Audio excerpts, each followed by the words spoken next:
Welcome back. We are playing The Between Stars and Suns, Season 2, Episode 11. So, before we get into what we're going to get into, let's see. We have Figs Pigs. One question remaining. Patrick. What kind of animal is Patrick? And again, complexity 2. And it looks like there's only one clue on the board to be determined. Demon of Kilborn Abbey. Last time, you guys answered the question, so you are ready to move and resolve on the threat. We'll see how this goes. Oh my gosh. It was like a 7 to 9 result on the die. And then Shoreditch Slugger. I think after tonight, I think it's going to be another night phase down. So, which means that it's only one night phase remaining before somebody takes an interest in the Shoreditch Slugger. And you only have 3 clues on the board, and you just have to decide what you're going to do. You can answer about the Slugger's power for 2 complexity, or you can go straight to trying to gather more clues for what is the Shoreditch Slugger's weakness for complexity 6 to resolve the threat. Alright, so just be aware that's the stuff that's on the board. And for our players, the Unseens player, unfortunately, was unable to join us tonight, so it will be the 3. The Explorer has, let's see, 3 conditions, one of which is permanent. The Undeniable has Most Beloved, which is semi-permanent for them. And the Legacy has Bloodthirsty, which is transitory, but still, I mean, like, we're going into night phase, so I don't know if you're going to be able to get, move that for this upcoming phase. So, yeah, people's got some stuff going on. And, yeah, so let's see. We were in dusk phase, we answered the question, and then people rolled, and then I forget, what did you get on the Bloodthirsty? Or did you mark a mask to bump it up? I forget. I did mark a Mask of the Past Okay, to bump that up from a completeness that's to right. just a complicated. Okay, so it's a bit complicated. All right, great. Bloodthirsty. That's how you got it. All right, and I believe we did do paint the scene already, and then we are going to go into the unseen that will be introduced for tonight. Is A Night at the Grand Guignol, the Laboratory of Hallucinations. Before we get into night phase in earnest, no pun intended, I think that if you still intend upon going to the church to take care of the demon this evening, Dame Georgie and Sir Atticus, I think you can call upon the help of Nym Granby. Nym is a side character that was introduced last season from the Drowned Guardian, and he is a demonologist, so could be a decent, what's the word? Could be a decent help, or depending on how he feels, Make a roll hindrance. with advantage when attempting an appropriate ritual Mm-hmm. regarding deep. Yeah, no, this guy sounds perfect. Okay, all right. I think basically what ends up happening is that you get a knock on the door as everything's getting set up and such. Maybe one of you sent for him, and when you open up the door, there is a relatively medium-sized fellow, kind of gaunt, lots of stubble, and he's wearing a coat that seems a bit too large, and he is smoking a cigarette. So, so, Hallgrave House needs a bit of help, eh? With a bit of demon help. I mean, you sure it's not? You sure it's not helpful? I mean, you determined last time for the Drowned Guardian that it was a helpful sort of bloke. What about, this? Cast a Truth. sidelong glance to Georgie. I don't know, Georgie. Do you think it's a helpful sort of demon? It isn't a helpful sort of demon in any sense of the word. Ah, Hmm. A strange coincidence. of? No. I'm talking to Sir Atticus because just sending out invites for help for Hargrave House. Never mind. You're there. I Ah. suppose my help may come later.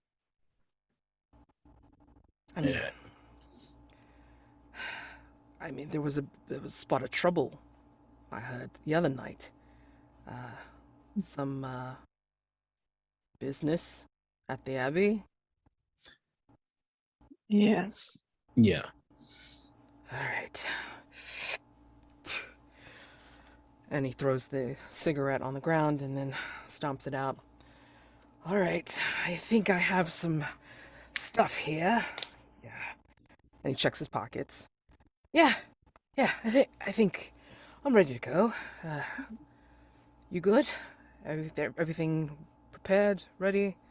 Whatever you need. I will say that if you need me to drive it out, or at least banish it, you're gonna need to wrangle it a bit.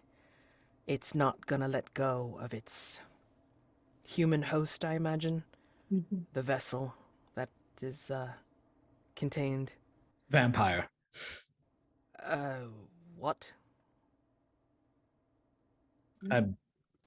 Hold on. Are you skeptical that vampires are real, or are you concerned that a vampire has been possessed by a demon? Those are both very valid responses. I'm concerned that this vampire with a demon settling in could change the nature of the ritual that I need to perform.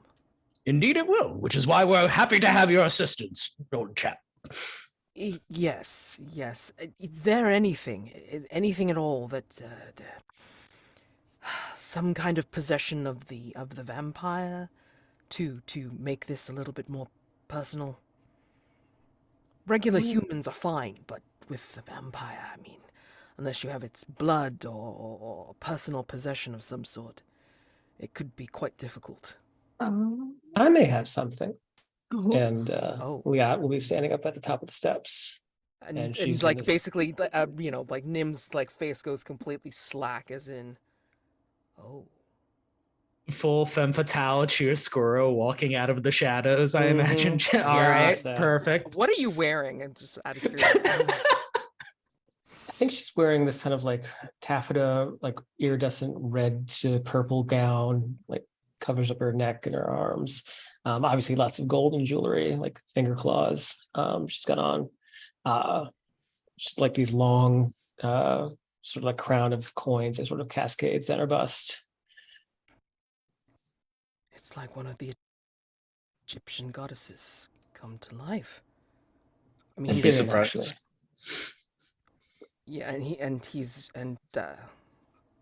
yeah, he's kind of like fidgeting where he's grinding the cigarette needlessly, even more into the into the ground, into the porch, and yes, I'm sorry, Nim Granby, I will be assisting this evening. Yes. Is that what you think? She does this to everyone. I'm Liat, teasing. you have something that we can use. Well, the lady did leave something behind of hers. And she will snap, and Abdurrahman will produce her bloody dress. Oh, this is quite personal. I definitely will be able to use this. And he holds out his hand to take it from Abdurrahman. You should ask Georgie how this blood got on this dress. But while the three of you discuss that, I must really be off. Please trying not to take sound care. He's trying not to sound eager, but where are you going? Well, you have to bait something out like this, don't you? Yes, I thought that was already in hand. No, not yet, but it will be. Ah, all right. Well, I will need to find some place to do my ritual, unassailed. And, She leans in and puts her finger claw beneath his chin. I have the utmost faith in your abilities. wonderful. As he's completely mesmerized now. Yay. And with that, I would like to turn him into a servant. Ooh.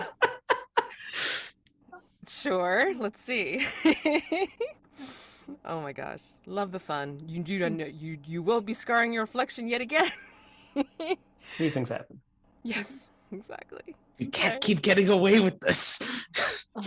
She's gonna keep getting away with it. Yes. Question for Mhm. Jack. What item are you giving Nim Granby? What, to make him into a servant? Yes, give it the move. Describe how the side character subtly or not so subtly debases themselves before you in the scene, then scar your reflection. Whenever Yeah, you I'm not make taking it. get Yeah. the sorcerer. Okay. Yeah. Oh, never mind. But I'm- no, it's in this point. I won't be too graphic, but Liat looks down at his trousers and looks back up at him. Says, "You've wet yourself," and she'll stroll past. He immediately, takes his big coat and just, kind of, covers himself. Like, it's almost like sounding like a bat. Like how the bat wings flap. And, oh. And he kind of mutters, swears to himself. It's like, fool, fuck. And then, I'm so sorry. You should not see me like this. And he will turn quickly away and then, scurry out off of the porch, out of Hargrave and off of the porch. And he'll throw over his shoulder really quickly, "I'll meet you at the church." As he's gulping here. Yes, that sounds like a capital plan. I'll meet both of you at the church as well. Very well. I will not ask too many questions about what bait you're going to get, but I will trust your judgment for now. It's for the best. Yes. And she and Abdurrahman will start to head out. Hey. Oh my gosh. So exciting. Damn. All right. So we will open up with the first, or I should say, the introduction to the unseen. A night at the Grand Guignol, the laboratory of hallucinations. Every class of people in London is represented in the audience at the Theatre Grand Guignol. They have come to watch a production of The Laboratory of Hallucinations, a story of revenge. Paint the scene. As the limelights pop to life and the crimson curtain is raised, what do we see as we scan the stage that tells us this is the story of a mad scientist? I think there is this sort of dichotomy in the stage. They really can't get the levels to portray this properly because earlier in the nights, some props broke, so they're splitting the stage in half between the upstairs and normal life, with the downstairs and the laboratory. I think there is just this big divider in the center of the stage. There are stagehands who are sort of turning these gears, and from backstage it just kind of looks like they're turning these gears ferociously, but the audience sees these sort of circular decals that look like spirals, and they keep spinning over and over and over. Honestly, I think that we do get to see our title character, the mad scientist, with big dark brown hair and perhaps a lens that is making one of his eyes a bit askew. Okay. Alrighty.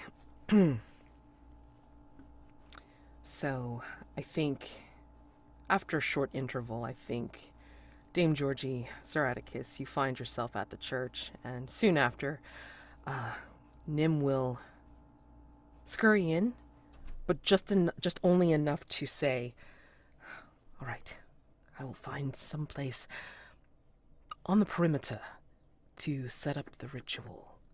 It is up to you to, I don't know, draw it out.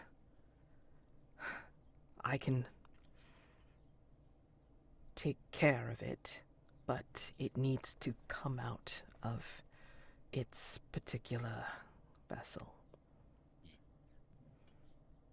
And the host must relinquish it, or There's a separation of the entity from the physical form. If you can get it to become incorporeal and let go, then I can take care of the rest.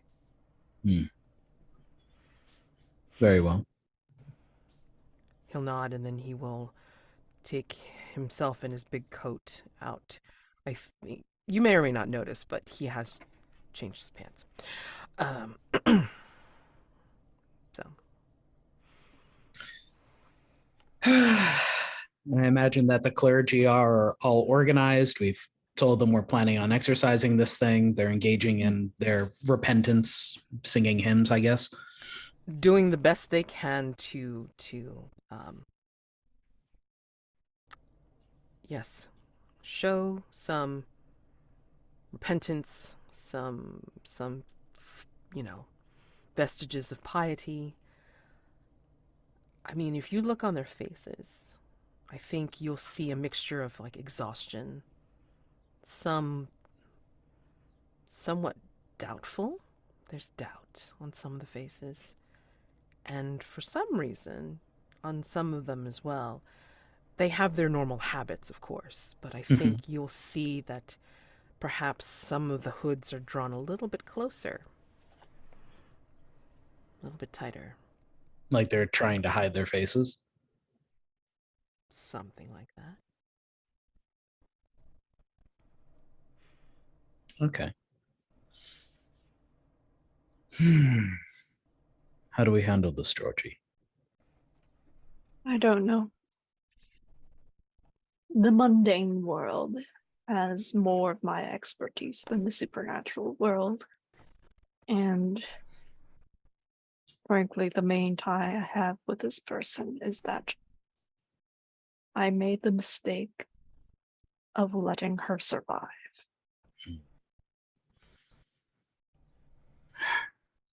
As I am now, the options I have before me are limited. And I'll just rest a hand on the burden. It's likely she will not survive the night. And you are fine with this.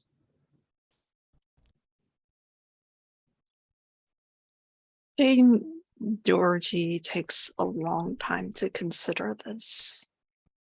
He wants to say something, but he can't find the correct words to say. So instead he says, "I guess I will have to be, for the safety of London, for the good of the Empire. I will have to be okay with this."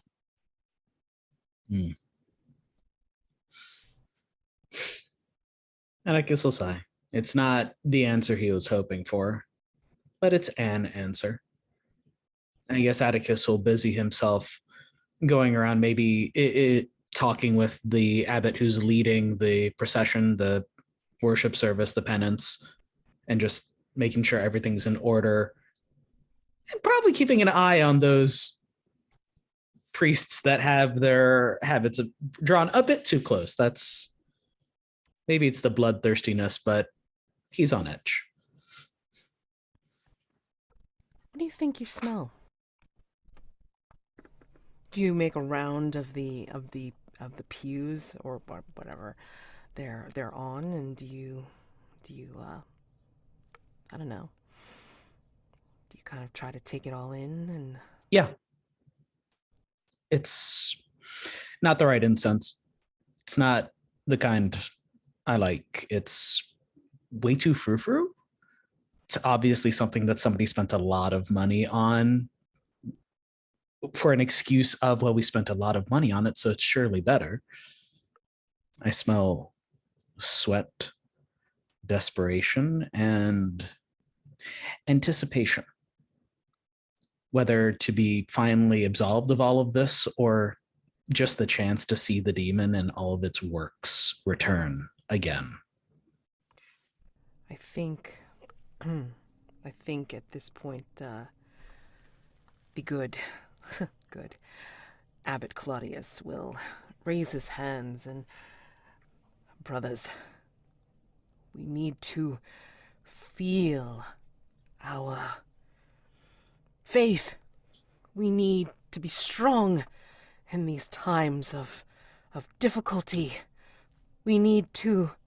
And then out of the darkness, a voice calls out, you need to be completely honest with yourselves.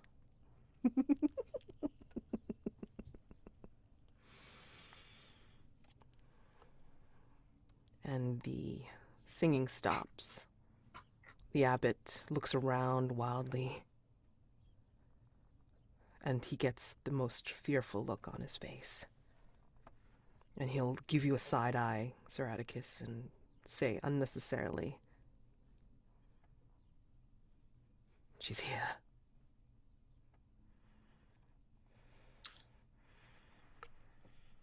Atticus will calmly look to the most central, most visible place possible in this church. The altar, probably, where if I were an egomaniacal demon-possessed person on a power trip, only one place I could imagine them being. Funnily enough, you don't see them there. There's like sconces or like the candelabra on the long, tall columns. And it's lit enough, and you don't see anybody by the altar. Atticus is mildly confused by this. I Go ahead. I look towards the people who have their hoods a little drawn too close. Do they smell human still? Or do I smell something else? I think you smell something else. Little different. I think I just lean closer, walk over to them. Now this is kind of unexpected. Hiding amongst their heads are lowered, and you could just see the shade of a smile underneath their hoods. And I think... Atticus, this is going to be a fight. And I think... Because it sounds like that there's more than one of these, so like... Oh boy. So are you pointing them out to Atticus at this point? Yes. Yeah. Okay. Well,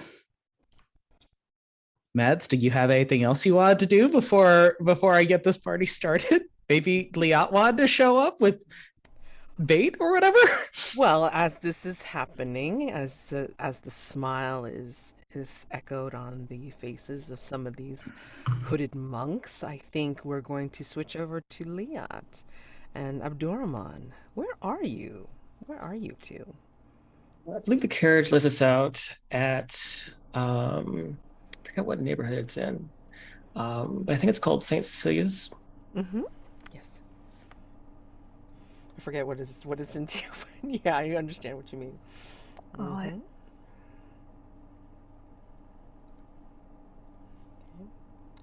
And like, are you going to the cathedral there, or are you? Yeah. Okay, got it. Alrighty, and so yeah, it's nighttime.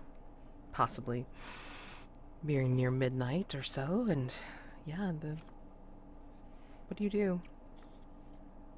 Well, I have Abdurrahman let me in if the doors are open. If not, um, I figure out would the church be open at this hour? Or I mean, it's not like late, is it? I mean, it's not like it's locked or anything.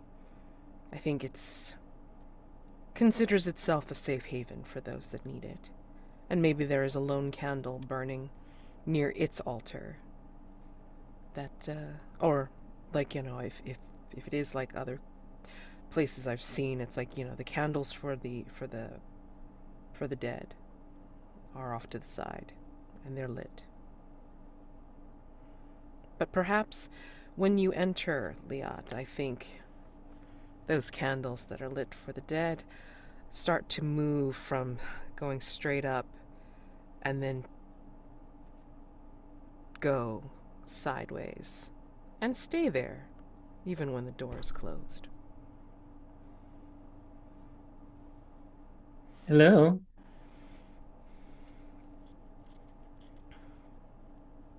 Is anyone attending to this cathedral at this hour? And a sleepy hello back comes from, I guess, the sacristy of this place. Hello. Oh, normally we don't see anybody. It's especially for so late in the evening. How can I help you? This oldish fellow blinks in your general direction. Looks like he's squinting at you as if he can't see, but he's wearing simple robes and like a simple braided cord at his waist. As he greets you, he doesn't have any of the overlays or anything like that. I mean, he's just tending. Tell me, Padre. Yes. Perhaps you know a colleague of mine. Tall, broad shoulders, red hair. A Wellington-Hughes. Oh, yes, I had seen him, but he would come by every now and again, and he looked like he wanted to come in, though. He wanted to come in, but he never did. It was very odd. No. He had a boy with him. Have you seen him? Young fellow. And I'll describe what Rag looks like. Oh, yeah, yes, that very foul-mouthed little scamp that he brought in, but quite the intelligent little fellow. He, I believe he had written a letter to our brother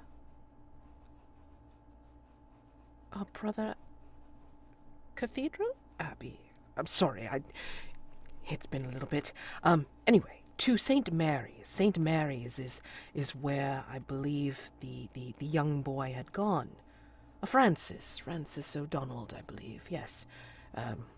St. Mary's is where he will get some training and possibly join us in celebrating the faith, yes. Thank you. You've been extremely helpful. Abdurrahman, make a donation. And Abdurrahman will rifle through his little pocketbook and hand him like the equivalent of maybe like $500. He's just like, thank you. This is, do you need us to say prayers to absolve your soul? I mean, do you need us to make an announcement on next service? This is an amazing... In time. There is a gargoyle though up top that I saw. It was very lovely. Perhaps we can call it a trade. You want the gargoyle? In time. Oh, okay. Well, oh, please, stop by any time. Thank you. And yeah, she and Abdurrahman will gather themselves and head to St. Francis. You mean St. Mary's? St. Mary's. Okay. All these churches are just blended together, man. Yeah, they are. All right. Prompt 2. Jack, described Act 1, in which a mad scientist discovers his wife is having an affair with another man. We see this Doc Brown looking mad scientist. He's gaunt. His hair is painted in it's kind of like white colored shock of hair, and he has his magnifying monocle on, gives him this like giant eye. But as he's going through some of his experiments, it's late, and we know that because the backdrop is painted it to look like nighttime.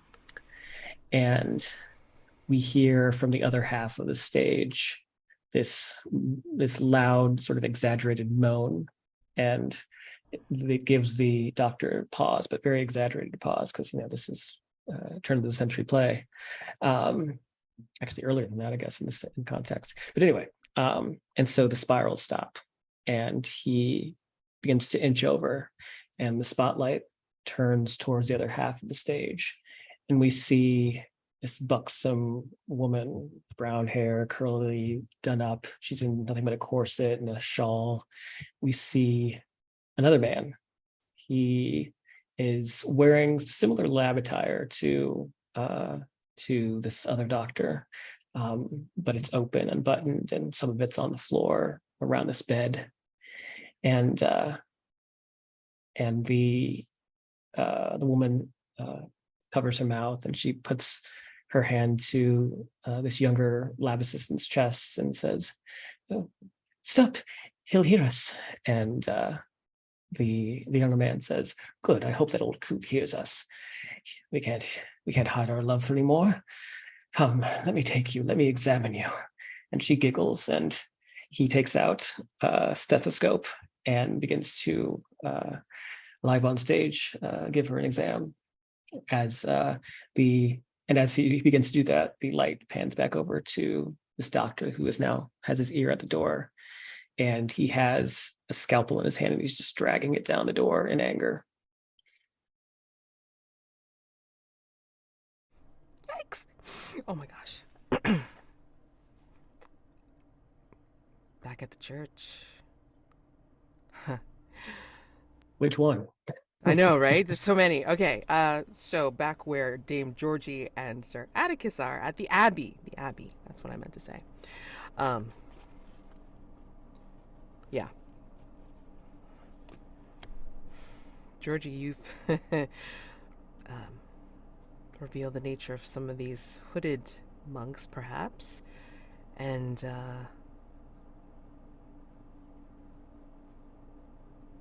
I think you both want to make a night move. Okay. And it will be with, oh boy. It's the demon. Sensitivity, let's just go for it. Unless you can parlay something else, but again, the demon is quite strong at this Given point. that we have an anti-demon measure on the premises, can we please have advantage on this roll against the demon? Is he running interference yet? Well, I mean, he's waiting for you guys to get the demon out before he can do his thing. All right, so he's not actively helping us yet. Fair Not enough. yet, because it's going to take some time to set up the ritual. That's what he was telling you. Okay. Sir Atticus, what are you afraid of? Yeah. Ooh. I don't know. Getting stabbed is just kind of blasé. I'm afraid of losing control of myself and just going to town on the innocent monks instead of these extremely suspect, probably not monks. Yeah. What about you, Georgie? What are you afraid will happen? I'm afraid of disappointing you, fate, even further by running away from this scene. Okay. So, the way it's worse is that, yeah, I don't think you'll be stabbed. I think you will be. Oh, I was worried that I was just going to like get mind controlled into like attacking everyone. That was my worst case scenario. Oh, gotcha. Okay. I think not only are the vampiric looking monks a danger, but I mean, you're also worried about the others being mind controlled and overwhelming you because the demon has already touched them, literally and figuratively. So, yeah, the demon's got numbers right now, or will have numbers, goes the way they want. And with Georgie, the way it's worse is that I think not only will you run away, but I think you will be accosted by Queen of Hearts and invited to, well, visit her land on You a time more with the permanent queen? basis. Oh no. So, Am I suffering disadvantage? yes. So Bloodthirsty is going to cause disadvantage, and Dark Desires is going to cause disadvantage because there's going to be blood. There's going to be blood. Okay. I also think that Bound by Failure is also going to cause me disadvantage because I'm just like, this is my problem. I mean, unless you can parlay some other thing from your personal quarters to make it And a. personal, I mean, we're on holy ground. This is like legit the one place that it shouldn't have power, but it's been here before, so it's not like it really matters.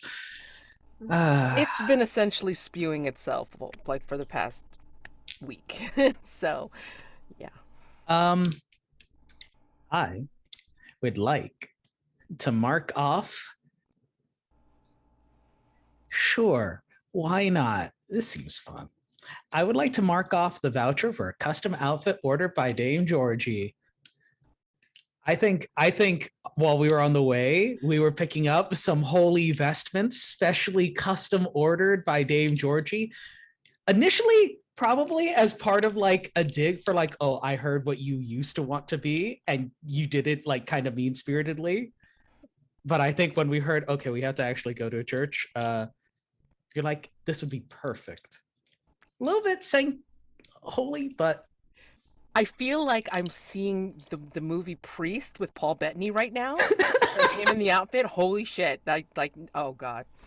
So I'm spewing right now. They're right. Is that so? That is that straight roll for you. That's fine. There is one small caveat. Oh god. Unfortunately. Yeah. I'm gonna need Georgie to describe what this outfit looks like that I am being forced to wear. Oh sheesh. Remember, if you run away, I am liable to have to defend myself against an entire abbey full of like demons and demon adjacent in whatever outfit you force me to wear. No capes. I'm gonna be Edna. No capes. Yeah, because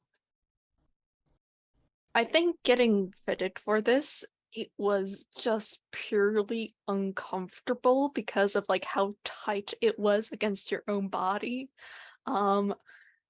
However, on the practical side of like outerwear and being holy and respectful, it does look like a like priest vestments and what have you, the ones that you would see like going to like orphanages and like doing street work and what have you. But it's just really tight. Georgie, is the corset really necessary? It doesn't feel like it really brings the outfit together, as the tailor said. It is 100% necessary. And for Dame Georgie, I am going to use a personal quarters item, a battered pocket watch with a picture of someone dear. I think I've been considering Sir Atticus, my role in Hargrave House as of late. And I have a picture of me, my family. And I think about what I've left behind. And I really don't have anywhere else to be. I have nowhere else to go. Sir Atticus has places to be and places to go and people to save. He can't die tonight. And that gives me the courage to stay here. So let's roll. Let's go. Straight roll for the both of you, yeah.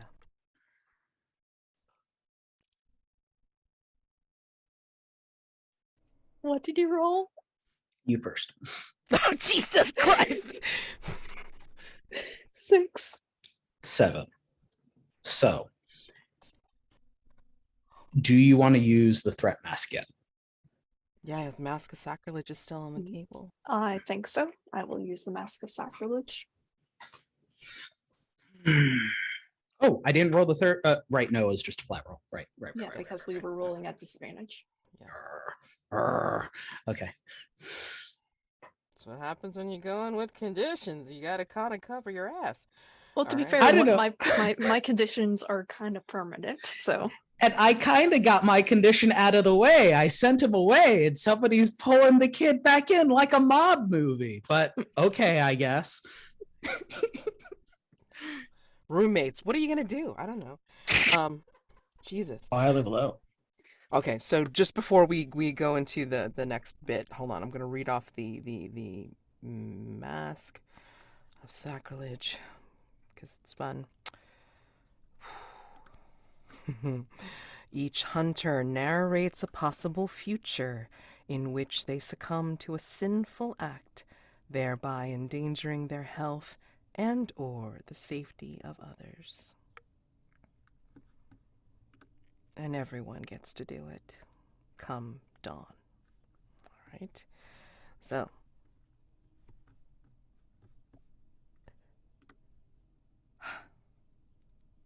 Sir Atticus, you keep it together. You succeed in making sure that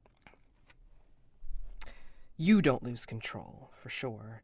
And the monks that seem like they are in doubt, perhaps they are seeing you as their stalwart guide, even in the midst of hearing this voice titter and laugh at their current plight. Dame Georgie, I mean, you just already put on a mask, so I'm like not even gonna narrate how bad it gets. So I think the hooded monk nearest to you is going to lift up their head, and you see it's Lady Abigail. Georgie, right? Yes. I'm so sorry. Sorry for what? For dragging you into this, for ruining your life. Is it a life? Is it a life that I am now drinking blood to stay alive and having the most wonderful time?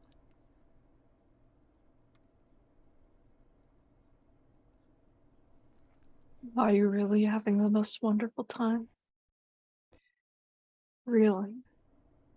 She will. I will reach out to her to try to touch her face. And I think I'm like kind of helpless in this moment as sort of like part of that 7 roll. Like I'm not wanting to fight her. Right. And I think she's looking at you, and as you touch her face, I think her face will contort a little, where the smile becomes a little too wide, and the eyes become very black. No sclera. Seen. May I act? Yes. It's time to take the new custom move out for a spin. I see this warping happening. No, not happening. Go ahead and read your custom move, please. I'm going to draw the 1851 Colt Navy revolver for the first time in a night phase. And when I do so, I roll with sensitivity.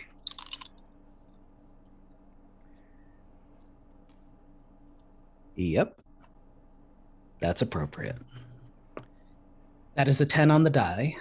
Plus 1 is 11. I channeled the soul of the fastest gun in the West. I roll with advantage when taking actions that involve the 1851 Colt revolver until the dawn phase, and whenever there's a question of who acts first, it's always me. Because my borrowed revolver has an ethereal connection to its original owner. I can use this to borrow their skills, but I also risk sharing their burden. And I just smell smoke. And I draw this gun. You have narrative control. You tell me. Oh, I'm shooting this demon in the face. I'm doing exactly what smoke would do. Let's go. Yes. Oh, smoke would definitely roll better than that. Oh, God. Rolling with a gun is vitality?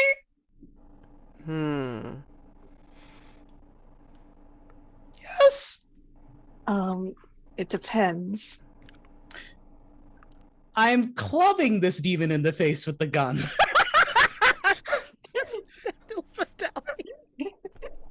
Yes. That I can't argue with. Georgie's too close to this thing. I can't risk opening fire, so I just flip it and just hit it with the gun. Okay. All right. So that is a 9 total. Oh my God! You're making me like cry and then laugh at the same time. What's wrong with you? I swear to God. It is Atticus. It is who he is. I know, but goddamn, it's like getting all the feels of like remembering smoke again. Goddamn. Okay. And then I think on this. I think you snap out of it, Georgie. Tell me what you do next before I flip over to Liat. Yeah, I think like I just stumbled backwards, like in shock, as like Sir Atticus, instead of shooting the vampire, is using this gun like bashing like the vampire's head in, and I'm like, I have one more thing to add after you finish this description. Sorry. I am horrified. I didn't think that he would take as harsh a reaction to this, and I think I'm not going to do anything in this moment. Like You're frozen. Yeah. Like, yeah. Like I went from one helpless state to another. Yeah. Hey, Mads. Yeah. Would you describe clubbing someone with a pistol, lashing out in gratuitous violence? Oh my. Well, without too much graphic gore, I mean, I think, we have many movies to give us that kind of feel and visual. It's basically where you are essentially pistol whipping. Yes. Yeah, you take the first hit to knock them away from Georgie, to break the spell, to break the hold of them on him. And then you will continue because you know nothing else. You are seeing red. Then I would like to also cite a not oft used legacy move called Soaked in Blood. Whenever you lash out in gratuitous violence, you may remove all emotional and psychological conditions, including bloodthirsty. And then I also have to increase the hunt count by 1. But I get to remove bloodthirsty. Yeah. Okay. Sure. As I hey, Georgie, if I were cognizant of where I was in the middle of beating down this demon-possessed vampire, what detail would I detect about the beast's rapid approach? Since we're not really paying attention to any of the windows that outside the glass panes, I think a shadow moves over it as like you're beating this vampire, as seemingly someone has been watching you. Okay, and that is all. Thank you. Nice. All right. So, Liat. Yeah, we go from this. I'm gonna go a little bit to the edge and say that, like, as the blood starts to splash on nearby monks, I think, like, the transition is the splash onto, like, maybe a step into a particularly fetid puddle by Abdurrahman as you both make your way to St. Mary's. And you find yourselves, I guess, out of this particular church / school. Yeah. Liat is decidedly much more flustered and pressed for time, having felt like she just wasted her time at the other place. And so she'll just bark at Abdurrahman to open the door. And if it's not opened, he will force it open if possible. Mm-hmm. And I mean, yeah. Oh, go on. No, I'm thinking that, yeah, you are making your way in, or at least he's making the way for you. And even if there's, like, maybe a teacher or a priest or two that get up. Well, yes, before we even step in, she says to him, if anyone tries to stop me, kill them. And she'll head on inside. Okay. But she will be looking for someone that she can ask, where James is. Right. Where Francis is? Where Rag is? Sure, why not? The boy. The boy. Okay. I think, just for funsies, go ahead and do a night move. Sure. Yeah. What do you think will go wrong as you're making your way through these halls to try and find the protege? I don't think anything will happen to me, but I think they will be able to subdue Abdurrahman, and I'll be without a manservant for the night and without access to James or Francis. Mm-hmm. Child. Yes. Yeah. I think, yeah, I think not only will you be delayed, but I think, I think regardless of whether you have a manservant or not, I think Rag will make it very difficult for you to bring him along. So, go ahead and roll with composure. Okay, what do I get? Composure 0. All right, that is a 10. All right, narrative control. You tell me how this goes. So as Liat marches in with Abdurrahman beside her, I do think that there's maybe like, because you said this is like a school, right? It's not like a church. Well, I mean, it's attached to a church. Okay. So the priests are the teachers, of course, and then, of course, maybe some boys that are part of the school. So then, as they're marching in, there is a clergyman who is awake and steps up and just with his hands in a not defensive position, but just to halt them as much as he can. He'll ask, who are you? Where are you going? And Liat will just be very forward and say, I'm looking for a young man, boy, actually. Francis, I think his name, or James, or Rag, something of the sort. He was brought here by Wellington-Hughes. Ah, yes. Ah, the young street urchin. Yes, we were paid handsomely for his care. Yes. Yes, yes. Where is he? He is resting with the rest of the boys in their dormitory. Why do you want him? Yes.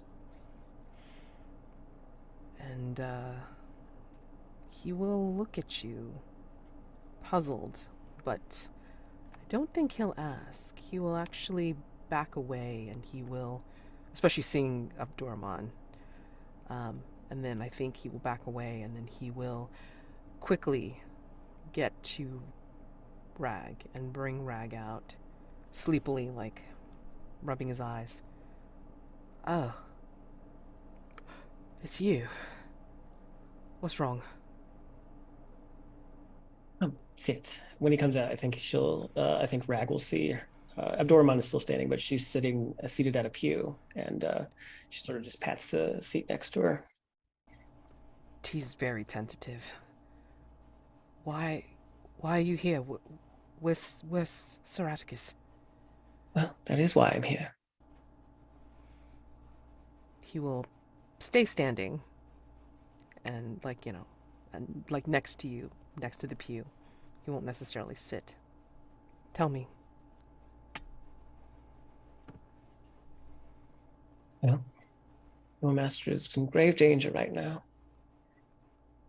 You see, the young woman, that creature of the night that you stumbled upon, well, things have escalated with her, and both Georgie and Sir Atticus, I fear, are both in over their heads. But you can help them. How? Did you learn anything about vampires in that book of yours, that Sir Atticus let you read? Yes, holy water, and they can't abide by the cross. Stabbing, I think. No. I think cutting off of the head. Yes. Those are all effective methods, depending on the vampire. This one isn't particularly a difficult one, though, because it is not like a traditional vampire. It's quite special, really. And, well, a special vampire requires a special weapon. It's a weapon that they don't have access to, but you do. Me? Yes. What could I possibly have? You see, you have the gift of innocence. He actually laughs at that. I didn't think you were funny. But you do know that I've been out on the street for quite some time. I've seen stuff. I've done stuff. There's no way I'm innocent. Especially after watching you and what you did in Hargrave House's garden. But you're certainly more innocent than I am.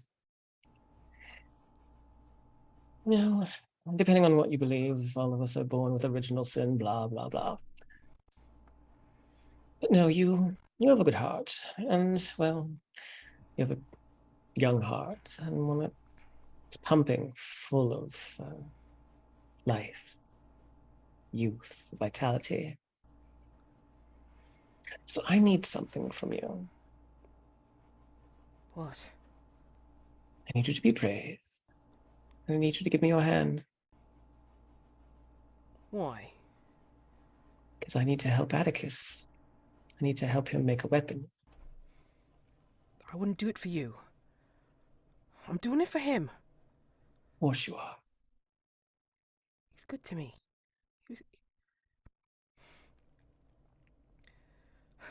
This is the first step you're taking in becoming a true monster hunter. Am I going to have to kill innocent people too? Not yet. That's really up to you. I prefer not at all. I wonder if Sir Atticus has killed any innocent people. Perhaps you could ask him later. He's gonna... We don't have much time, however. Your hand, please. I'm doing this for Sir Atticus. I'm doing this for Sir Atticus. And he will tentatively, reluctantly hold out a hand. She'll draw a dagger and just rake it across his palm. Ha! And she'll take his wrist, and Abdurrahman will produce like a little vial, and the two of them will start to empty the blood into it. No, don't struggle. And when it's full, she'll take it from Abdurrahman and cap it. Abdurrahman, leave him with a bandage.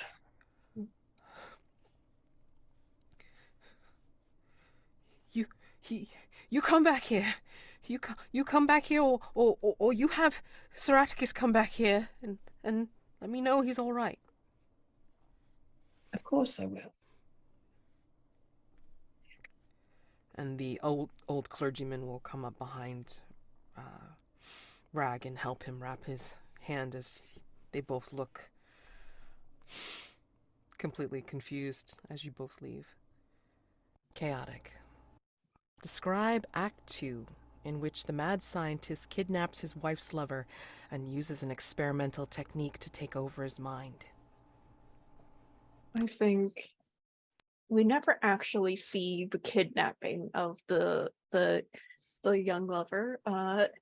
It's just the curtain opens up to like the scene of the lover tied down to a laboratory table. The spirals in the background have been brought even closer to the front of the stage, so like they're very visible now. And and the scientist monologues and about all the advancements in technology and being able to be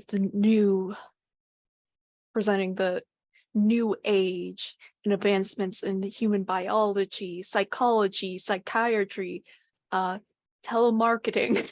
I don't know, there's a bunch of words there, and the young lover's like, just yells at him, "Shut up, you old coot! You have no idea what you're even on about."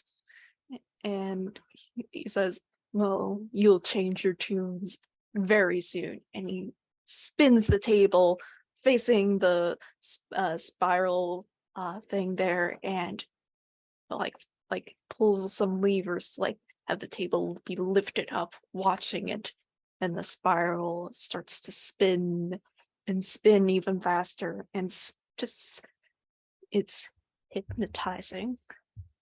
And I think the scene ends in which we once again see the face of the young lover, and he's completely frozen, slack-jawed. Sir Atticus, I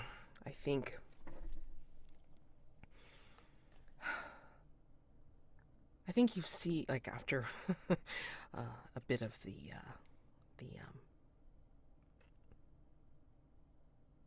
I'm gonna say the engorgement of indulgence in your condition of bloodthirsty. I think you finally see what you've done, and somehow, as you were doing it, Dame Georgie, you would have heard, I think, Brother Elijah's voice call out and say, "We are stronger than this! We can prevail!" And then he bursts out into some sort of warrior faith song. Don't ask me what hymn it is, but I mean, as if, it's to drive the demon out, to be in solidarity against this entity, and like the monks that aren't hooded, they will rise from their shock and doubt, and they will start to sing with Brother Elijah. Even Abbot Claudius will, stentorially, start to take up the chant as well. And this is the chorus that greets you when you come out of this bloodthirsty trance of yours, seeing what you've done. The broken, bloody form of Lady Abigail, dressed in a habit, is on the floor. And there's maybe a rivulet of blood forming underneath her head.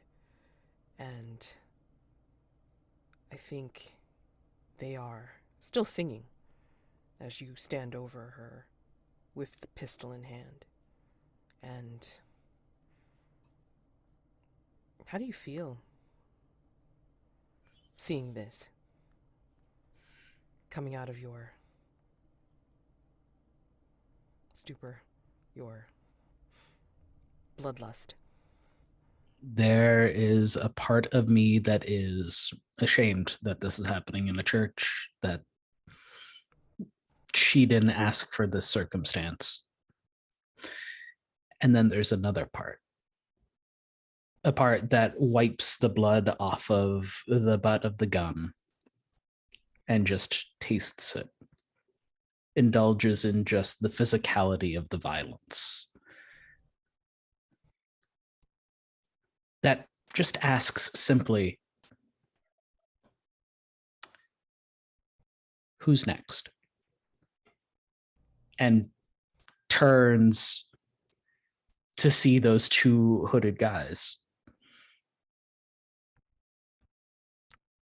I think they will slowly bring their hands to their head and bring down their hood, and then you can see very visibly the scars of bite marks.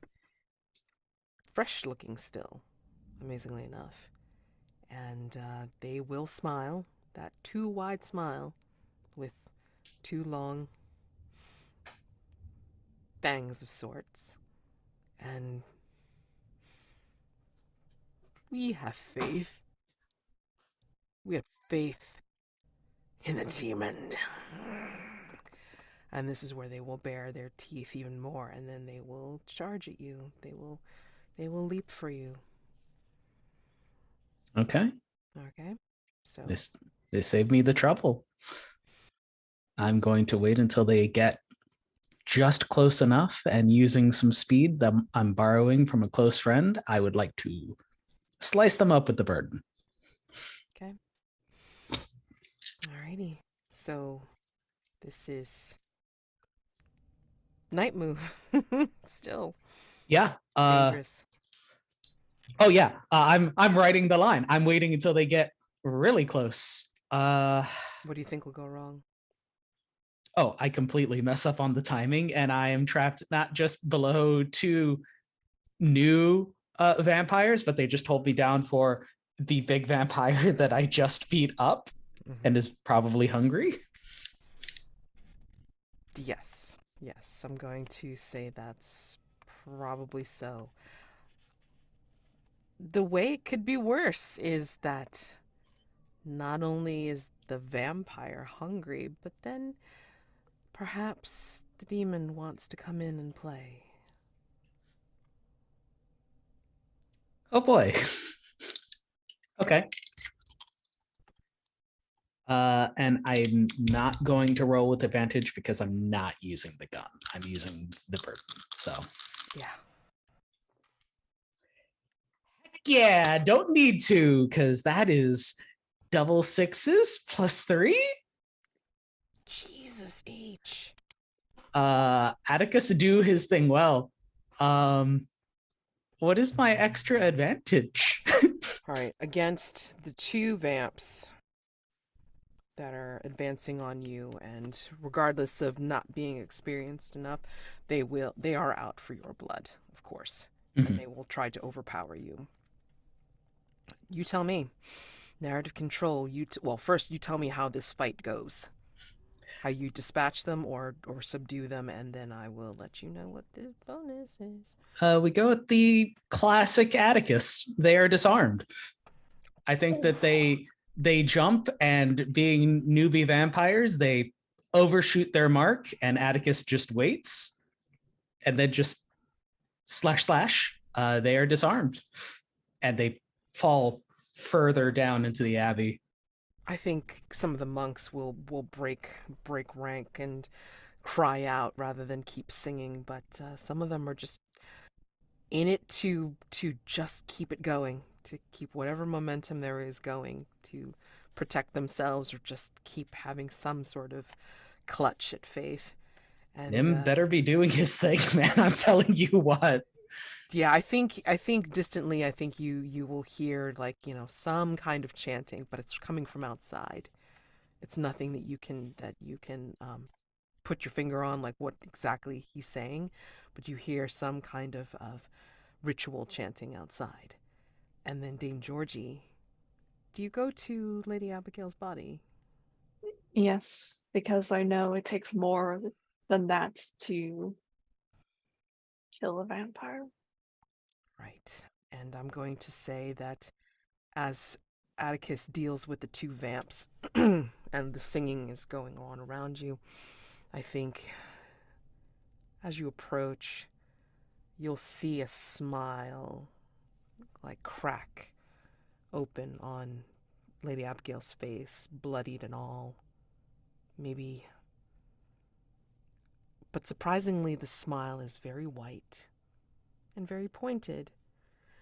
And the eyes are closed and swollen, but then, like, you start to see shifting in the face as you hear the burbles of a laugh.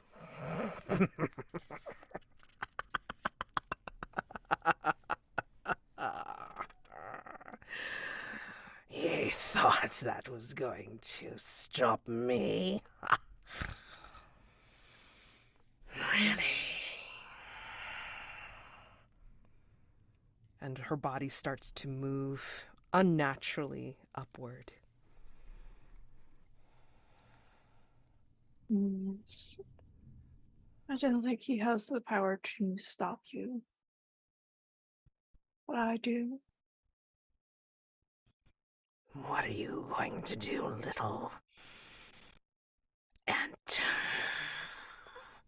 Little creature.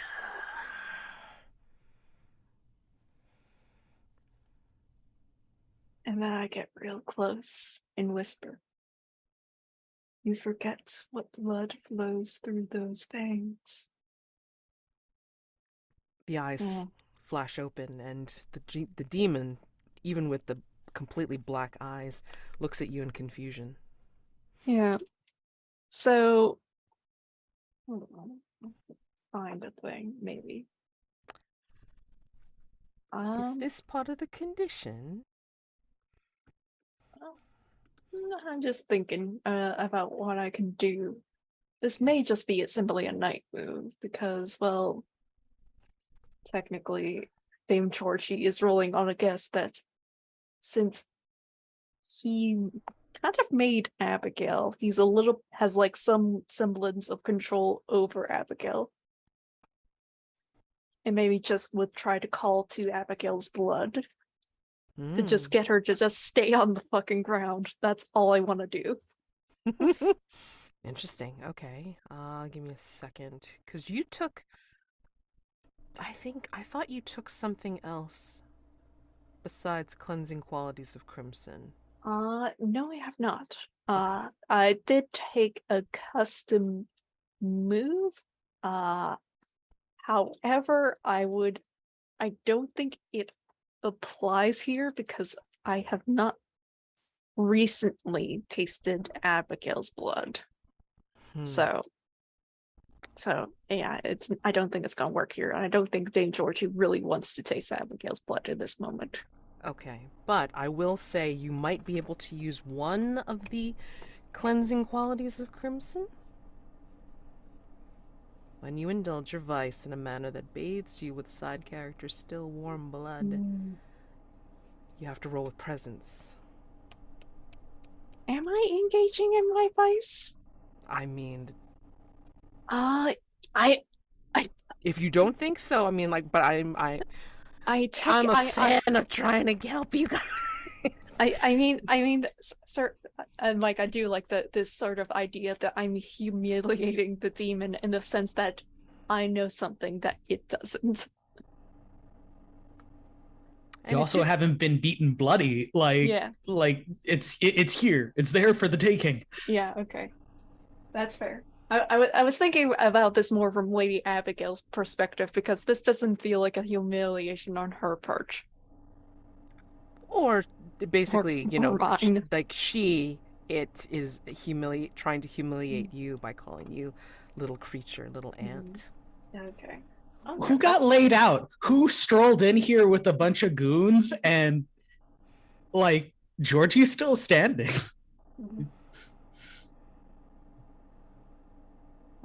Yeah. I'll do that. I roll with a presence. Yep. Do I get disadvantage because of my conditions, or are you being nice even further? Because I do like have Hell's Blood, Bound by Failure. I mean, like Hell's Blood would definitely work here. Okay. Yeah.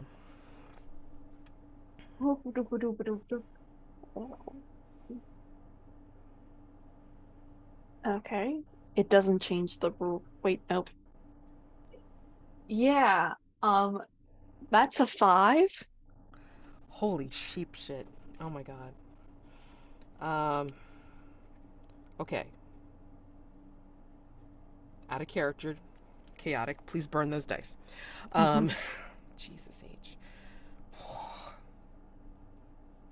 Do you want me to just go get my other set of dice? Because these dice have been really cursed for me lately. No. Serious. They're just trying to help tell you a more dramatic story. That's all. I'm thinking so. These are the drama dice. So not necessarily burn them, but basically keep them under cursed glass. If you want, I will tell you how it goes wrong. Yes, please. Okay. So, on a 5. Jesus. What you are trying to do is call out to... blood calls out to blood. I think you are trying to appeal to Lady Abigail through the connection of turning her into a vamp. However, I think what happens is because of all the blood, because of the smell and the feel and the taste, I think you are thrust into a particularly red vision. You are not calling to Lady Abigail, but I think someone is calling to you, and you are brought into this land of twisted fairy tale as you feel sharp and slender tapered fingers just draw themselves up your chest, around your neck, and caress your ear as you hear the whisper. I was wondering when you were going to come and see me. It is wonderful to be here, isn't it? That blood. And the hand comes up and has drops of blood glistening on it and comes very close to your mouth. Taste and join me. Join us.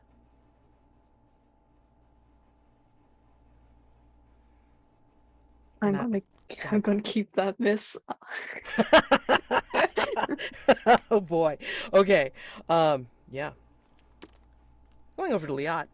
Liat, I would say by now, as things are ramping up inside, I think you and Abdurrahman roll up with the, with your prize, and you see Nim, who is up on one of the side buildings, like one of the side sheds of the abbey. So not in it or on it, but like near one of the side sheds. So it's elevated enough to be able to see stuff on the ground, but also away enough that nobody can get at him. And he is standing over some small brazier that he's lit, and it glows with a sickly green fire. And he's putting stuff in it. He's clapping and chanting, and he is just making these mystical passes. And every time he passes over the flame rises higher and higher, and his voice gets louder and louder. And I think you might start to hear, or excuse me, you might start to see around the abbey this tinge of green, as if the camera has a green filter now, even at night.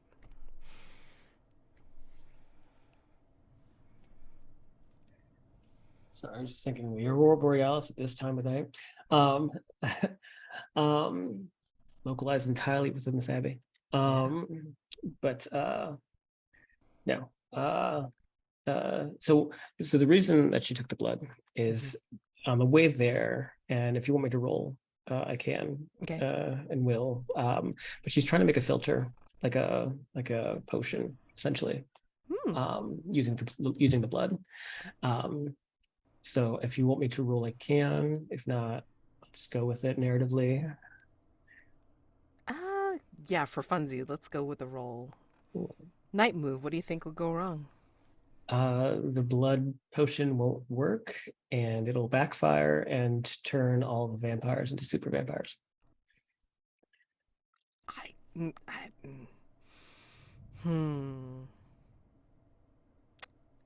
I have a little twist to that, to make it much worse. So, I don't know if anybody was paying attention from one of the last sessions, but Rag actually died. So who is that particular young man that is sitting in St. Mary's right now? You don't know what his blood will do. Innocent or no. So, let's just say that's the beginning of the twist. If you fail.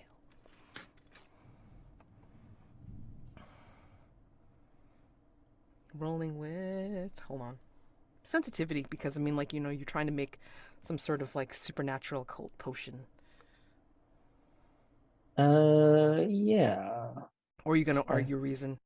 Whatever. No, I'm not a reasonable person. Kind of minus one. I can't think of an undeniable that ever is. Yeah. No. I'm trying to see if maybe there's an item from my personal quarters, but I think I'll just wing it. That is a 7. Okay. Alrighty. Cool. Alright, so you have this potion. Yeah, I don't think we're gonna see the complication just yet, but do you know what this potion looks like when it's complete? What does it look like? I think it still looks like a vial of blood. But as she was reciting the incantation, it was starting to sort of bubble and blacken before turning it's almost as if it's like metabolizing itself. It died and then came back, and it's this even more vibrant red now.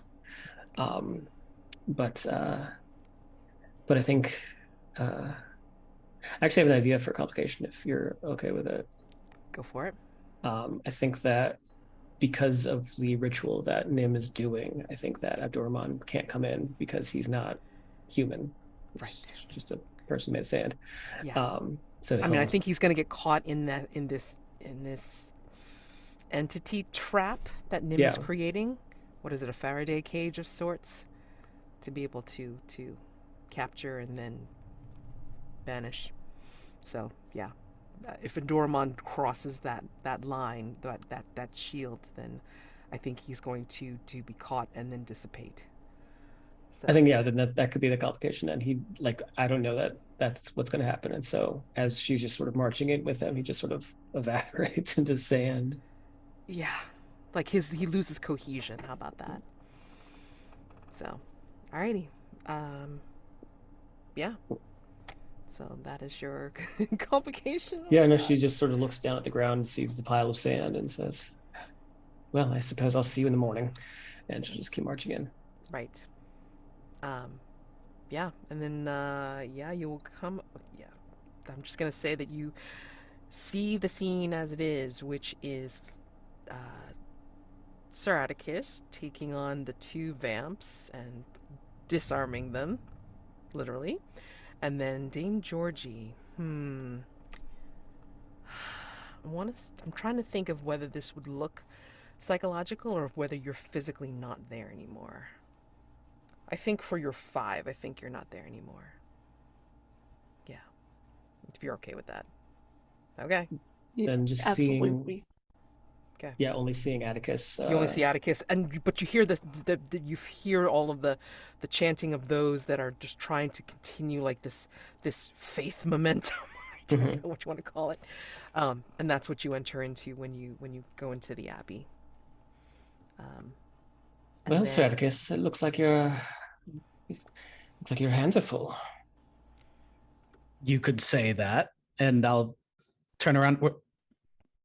Where's Georgie? And I imagine too when she says that and when you say that, that there's just like a pile of arms at your feet. Yeah. Look, I want to make a like I'll give you a hand joke, but no, not now, not here.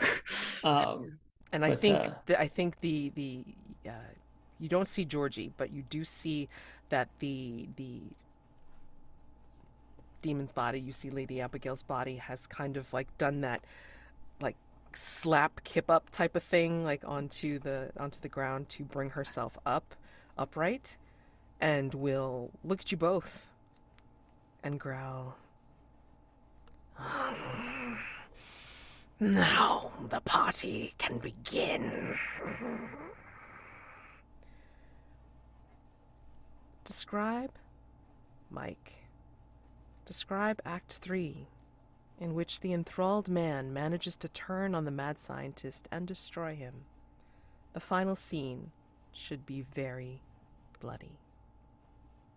I think that we see brief snippets of the young man being under control of the scientist, doing petty cruelties at his command to the scientist's wife. But she doesn't break it off with him, as to the confusion of the mad scientist, until, and it builds in the intensity of the cruelties until one day the scientist just shouts, "Hurt her in the worst possible way you can." And it is at that point that we just see that blank look turn towards the scientist and begin to claw and tear at him. And the last question that he asks is just, "Why?" And the young man's dull tone says, "She loved you the most." And we fade to black as there's just this squelching noise as this brainwashed young man fulfills the final order he was given. I'm going to let Liat act first. I think when you entered in, Liat, I think you left the doors open. And now, Atticus, like, now that you've just taken care of these two vamps, you can hear Nim's voice chanting above, well, like somewhere high off the ground to complete the ritual. And I think you see the dim glow of his spell, like pretty much like, surrounding the abbey as if it's some sort of like translucent green shield. But it's not over. The demon is up. Liat, what do you do? Is looking at this little girl in front of her and covered in blood and snarling and acting like a menace. And she turns to Atticus and says, "A gift from a friend. Drink up." And she'll toss the potion to him. And the goal of the potion was to sort of create sort of like I guess you'd call it like a compel duel, like that. It would invigorate him so that he would be able to use that. His words would be kind of laced with that purity, that innocence that boy has, so that he could kind of keep her engaged with him. Okay. Yeah, Atticus will drink it without question. He doesn't trust the yacht with a lot, but honestly, doesn't seem like the best moment for you to backstab me. Have fun, dear. And Liat will just sort of step aside and watch, be entertained. I think the demon looks from you, Liat, smirks a little. We can have fun later. And then looks at you, Atticus. Let's end this tonight. Your friend out there will do his best, but he still needs to see me outside of this vessel, and she's not letting go without a fight. And then kind of does that weird, like, licking her lips and then snapping at you, like, in that weird, like, way. Yeah, Atticus. Her face is all bloodied and, like, you know, the swelling has gone down and, like, you know, she looks like her usual pretty self, except blood. Yeah, and the demon's not doing any favors in healing or any of that. Well, I mean, like, you know, she's healing because of the vamp part, but I mean, like, you know, the smile is way too wide and the eyes are way too black. Yeah. A poor vessel you've chosen, but if that's the one you decided to go for. Pathetic demon as you are. How dare you? I'm sorry, you're hiding behind the cowardice of a woman's foibles? You're preying upon a whelp? A big, powerful demon. Yes, I can see it very well there with the muddied dress that you're wearing, putting on airs and the like. At least when you were inside Georgie, you probably had some modicum of decorum and presence. The demon will leap unnaturally in Lady Abigail's body to leap right on top of you and bare her fangs. Nothing stops me between my teeth and your throat. Night move. Uh-huh. Well, I'm afraid that's going to happen. I become the newest member of the Vampire Club. Sure.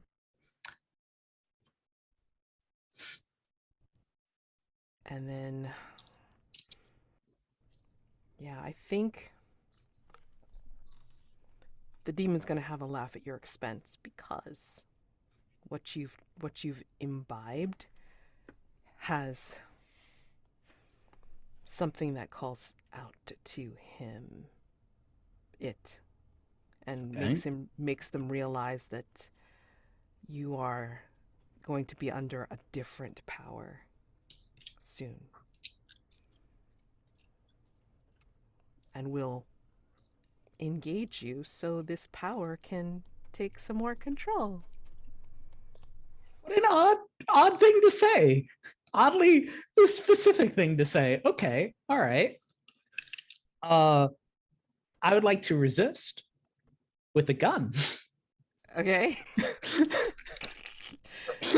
Are you going? Well, I'm not exactly composure It's got to be composure. It's because got to be composure to stay cool under fire. All plus right. also aim correctly so this way the gun doesn't get knocked out of your grip. Yeah, I was imagining case. that if the demon's gonna like pounce on me, I just got the gun against its stomach. Yeah. But yeah, composure. Sure. It can't always be vitality. I know.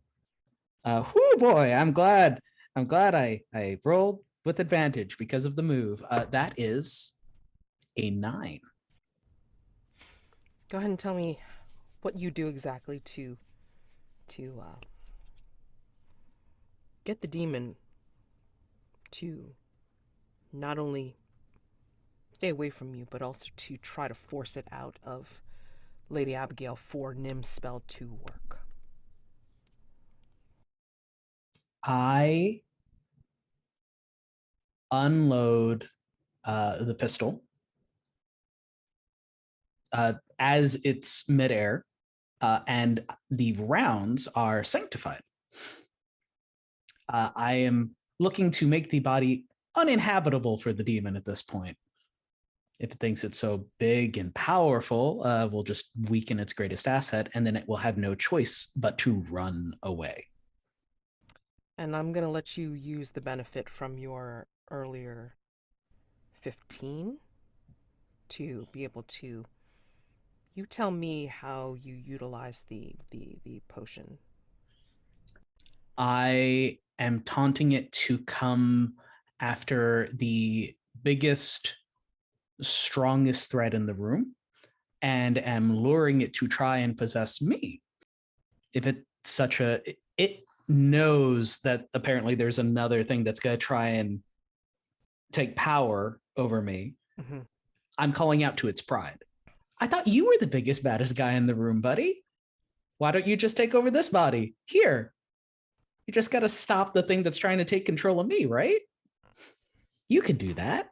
You're a big, bad guy. I think as you're making these shots and the bullets are sanctified, they're not healing. They're just creating these holes that the blood is starting to spill from, and Lady Abigail's face suddenly shows pain. And the black sclera turns into not more normal, but I mean more of like you see her pupils and you see like, but the sclera is red, bloodshot. And she just looks at you like, what did you do? What is this? Why do I feel weak? What? No, don't go. It's almost like she's clutching at her belly, and she's also clutching at herself to try and keep the demon in. And then you hear like from the side of her mouth, it's like, oh my God, you can't stay. And you start to see this shadow, kind of like this shifting, shuddering shadow, like starting to pull from her. Its hand, its wispy, incorporeal hand, starts to move, a skittering motion towards you. I can't stay here, then I will take you instead. And you feel the slam of this shadow on your face. Nim, if you ever had a time to do your thing, buddy. Liat, are you doing anything in this moment? She's watching amused. Of course. So yeah, you see Lady Abigail's body fall away, but then this hulking shadow like kind of like put its crooked hands on Sir Atticus, and I think you start to see it move and sink into his body. Atticus, what do you see as it starts to feel like somebody's or something is moving in? I feel whole again. I feel like it offers me completion of myself, of everything that I've ever denied. I feel exultant. I see prey around me. I see that the world is being realigned as it should be. I'm a predator. They are prey. And man, does it feel good. Oh my goodness. It's okay then, because we do have advantage when rolling to get Nim's assistance on the ritual. Okay. Since If you want to go ahead and roll, like on yeah, and I think what it is so it's coming out of Abigail and trying to get into Atticus. Yeah, Abigail has fallen away because she's clutching at her stomach, and like those holes are not healing. Again, you see this shuddering shadow that is like over him and trying to get in. So I have an idea. Okay. But I'll only do it if Mike is okay with it. But I think seeing Abigail, seeing that it seems to desire a body that's whole. Atticus is far too healthy right now. And Okay. so I would like to have Liat as Nim is sort of doing the final incantation and like the room's lighting up green or whatever, to take his pistol and shoot him with it. Yep. Okay. I love these complications upon complications. Sure. So is this a complication, or is this trophy dark no matter what happens? Yeah, that's Atticus is getting shot with his with his borrowed gun. Yeah. Sounds like fun. So yes. So no matter what happens, even if the ritual doesn't work, Atticus is getting shot. Well, yeah, because I mean, like, you know, what you're trying to do is force the demon from trying to find something whole to hide in, basically. Yeah, that sounds good. So yeah, since you're aiding the ritual, night move. All right. Yeah, but you get advantage with this. Yeah, I'm afraid that that I won't be able to do this in time, and a bloodthirsty demon-possessed Atticus is going to take it out on me. You shot me. The audacity. I think the demon-possessed Atticus is going to be, well, that was just the prelude. Let's go into the full concerto. And yeah, just basically it's like, you know, it's gonna have some entity fun at your expense, Liat, I'm sure. Go ahead and roll with sensitivity, because it's like it's all about the ritual and it's all about trying to get this occult magic to work. That is going to be a 10. Nice. All right. You tell me what this looks like. As I see this very melodramatic struggle between good and evil taking place between the three bodies, or the two bodies, and this demon trying to worm its way inside, Liat, being very bored of Elvis, will reach down, pick up the, what is it, the 1888? What's the gun? The 1851. 1851. She'll pick up the 1851. She'll aim it at his face, but she knows the anatomy enough. It's probably not her first rodeo. And she's going to just shoot through his cheeks so that it's enough to wake him up and to cause bodily harm, but not enough to like kill him. Oh God. Oh my gosh. Goodness. And then the hope is that like it throws him off enough that like the demon is sort of suspended, and then Dim's ritual has saturated the space. Yes, pretty much. I mean, like, you know, you see the dim glow actually like grow and like, you know, tendril its way into the church, and then you'll see like everyone starts to become illuminated, and then this shadow starts to become surrounded by it, and then the tendrils start to turn into bonds of some sort. And the demon is, it's burbling something, but since it does not have an actual form, it's slightly indistinct. It's more like just words. Cage. No! No!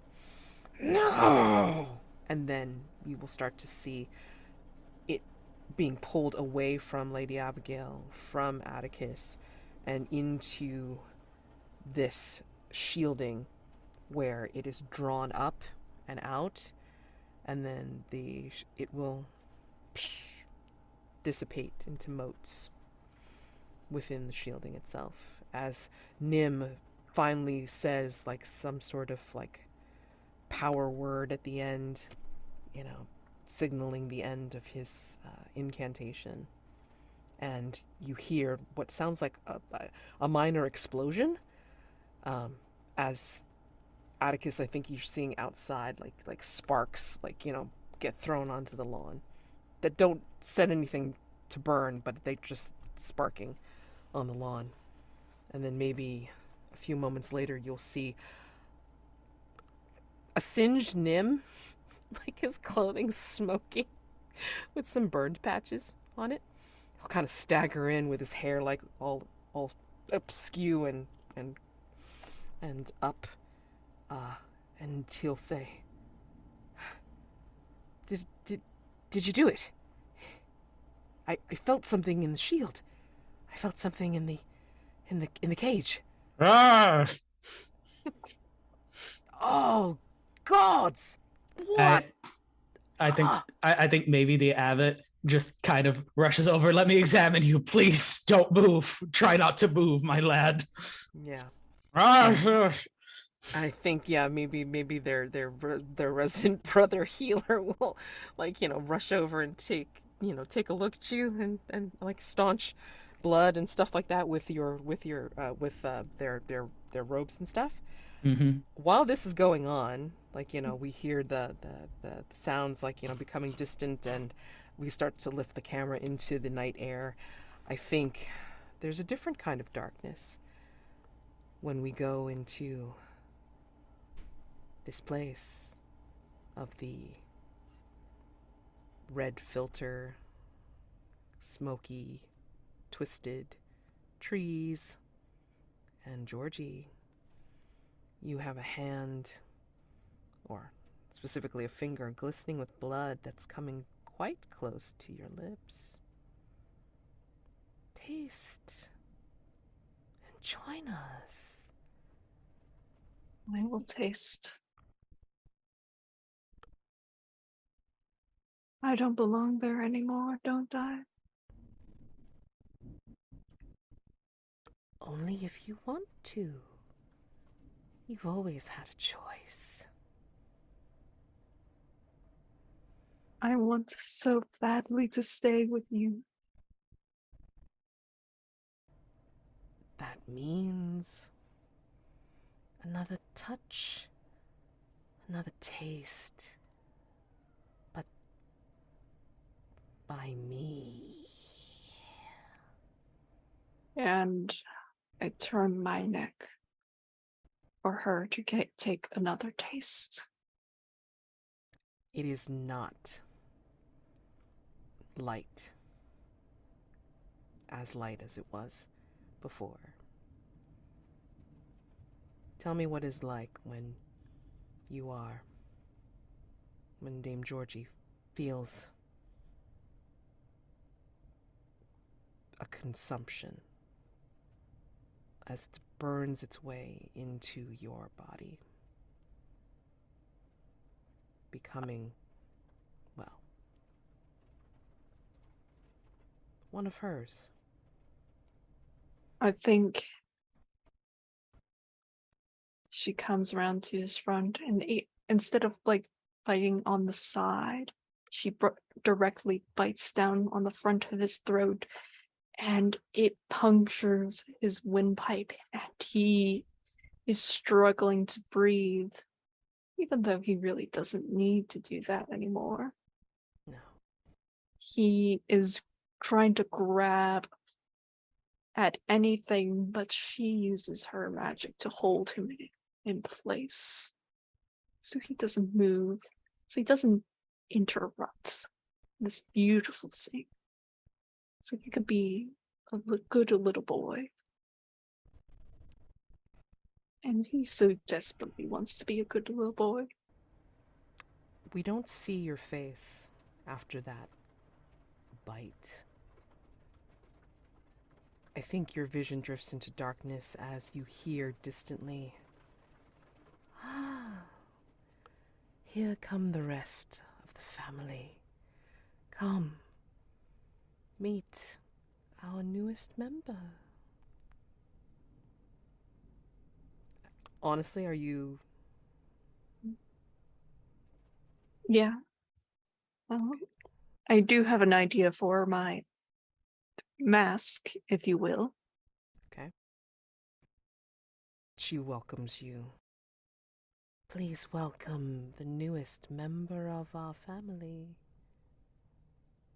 Dame Georgie Benbrook-Carter."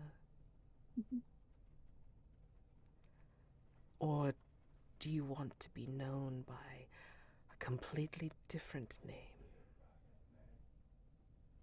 Now that you've left that world behind.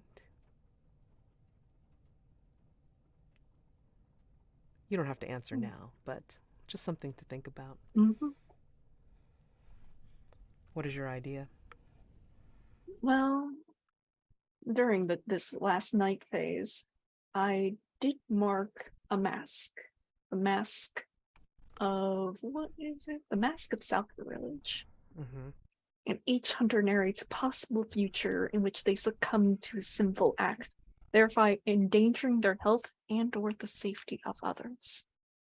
I think this is a future in which the path has already been kind of chosen. Dame Georgie has given in to the sin of lust, of wanton violence, and of blood. And we see Hargrave House in the early dregs of morning after a successful hunt from Sir Atticus. Liat is walking in from whatever rendezvous she had during that night. And they see Dame Georgie. They haven't seen him in months, I imagine. But instead of his normal attire, he's dressed entirely in red. Not like a very cool maroon, but like a bedazzled, sparkly red. And it's a suit, but who can say what it is exactly? Far too many pieces, too many odd angles.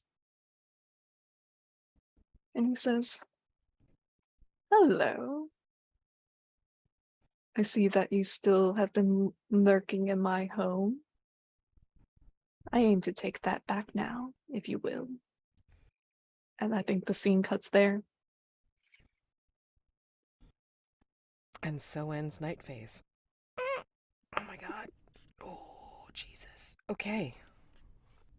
And in that manner, you have resolved the demon of Kilborn Abbey. Rewards. You can choose the corpse that was walled up in the abbey, add it to your personal quarters. It can be used by any hunter for the demonic insight custom move even after it's marked. A desecrated Bible, add it to your personal quarters. And then the rest of them are a memento from the investigation. Ask another hunter what it is, and then add it to your personal quarters. I'll take a memento. I'll ask. Oh, that's Georgie. What did I get? I think it's less of what you get, like as in a new item, but rather what you've kept and I imagine that you kept the bloody dress. Do it. Is she dead? Lady Abigail, or Unclear. I mean, let's do rewards and then we can see about epilogues. Okay. At least for this particular threat. Yeah. So So let's the see. corpse, a desecrated Bible, or mementos? Could I please have a memento? body Who would you like to give it to you? Jack can. What is my swanky new memento from this wonderful adventure? So I guess I'll leave it up to you. I've got a couple ideas. All right. Well, one idea is your teeth that got shot out of your mouth. All right. Or you have essentially a container of glowing green demon that Nim managed to. Demon extract. Okay. Those are the two options. Yeah. The glowing bottle of demon extract is You were gonna pretty. say I'm a simple man. Dame Georgie. Well, I mean, I know, but we could say it. I mean, I'm assuming you're still staying on chaotic. Yeah, so, I mean, yeah, like, I'm still staying on. It's more or less I've already got a character in mind, and I really find it funny to like just keep Sir Atticus' teeth around for this new character. Do you want your reward to be my teeth? Yes, please. Sure. God. So we I just guess see that's a a shadowy memento. we just see a shadowy hand appear and just pick up the teeth and then vanish into the darkness. Yeah, why not? It's fine. It's well, not fine, but you know what I mean. Okay. So, I'm gonna say that yeah, after the brothers administer to you, Sir Atticus, I think they are all turning towards Lady Abigail's form. And I think if you do turn to her after they patch up your face, she will blink her eyes open and kind of give you a sad smile through the blood. And she will say, I'm so sorry. I wasn't able to be more than a monster after all. And she will reach as if to hold your hand, but then she expires before she can touch you. Atticus will take a moment and then behead the corpse, stab it in the chest, and go through the motions of a monster hunter. Same There with are- the other bodies that you disarmed. Yeah. Yeah, they were the only ones that were vampiric. Liat's just kind of casually trailing behind, watching you do your work. Yeah. Kind of kicking things aside. And I think Atticus is just exhausted and not in a condition to make much banter at this moment, I imagine. I was going to ask, how do we mark this resolution? In terms of, The hunt is never over. yeah. I mean, it has to be an X. As Liat is kicking around dismembered limbs and other scattered detritus from our vampire attackers, what sense do you get about the beast's rapid approach? There's a moment where I imagine there's a roof, obviously, but there's a moment where Liat's just sort of shuffling around, and she looks up and she hears something creaking, and the beams sort of shift, and there's some dust that that drifts down from it before there's another sound of something pushing off the roof. 2 remaining. Yeah. Yeah. And we enter into dawn. Dame Georgie has disappeared. And Nim is relieved that his shield cage worked and that the demon is banished from this plane. At least for now, he says.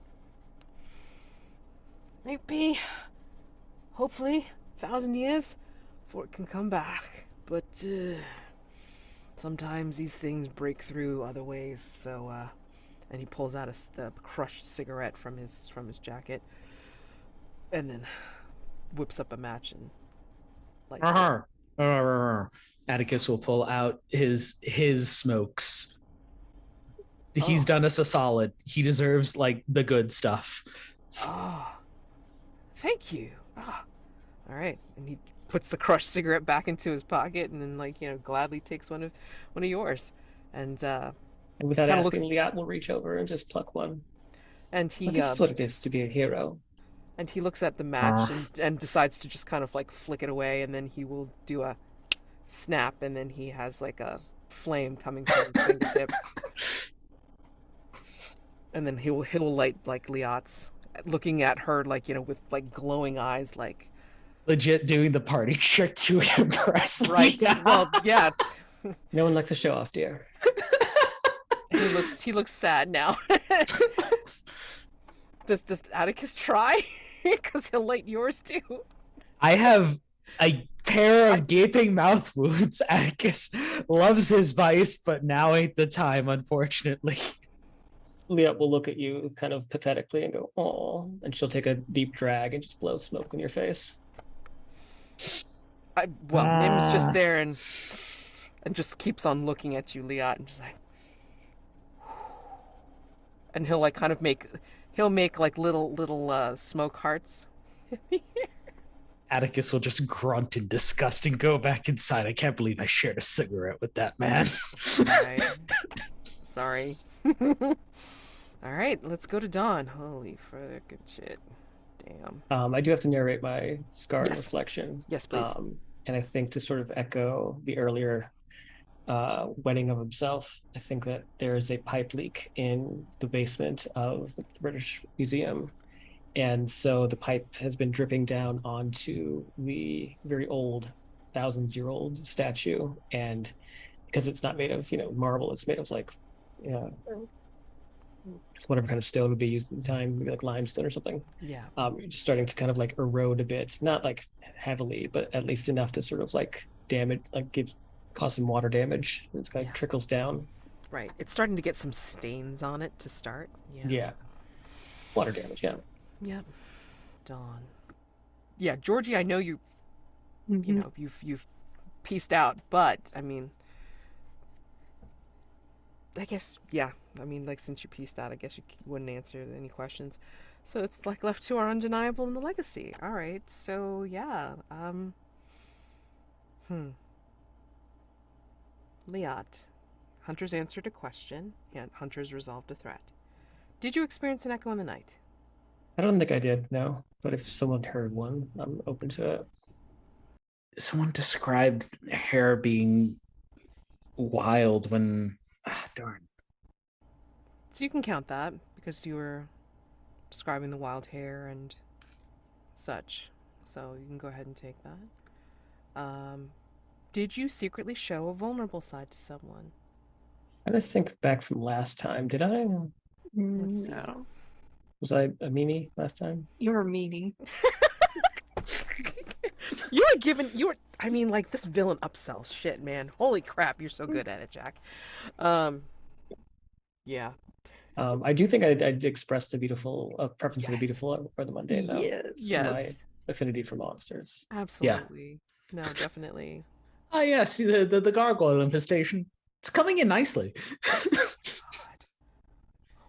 I guess you know what threat's coming up next, Pads. You kind of telegraphed it now.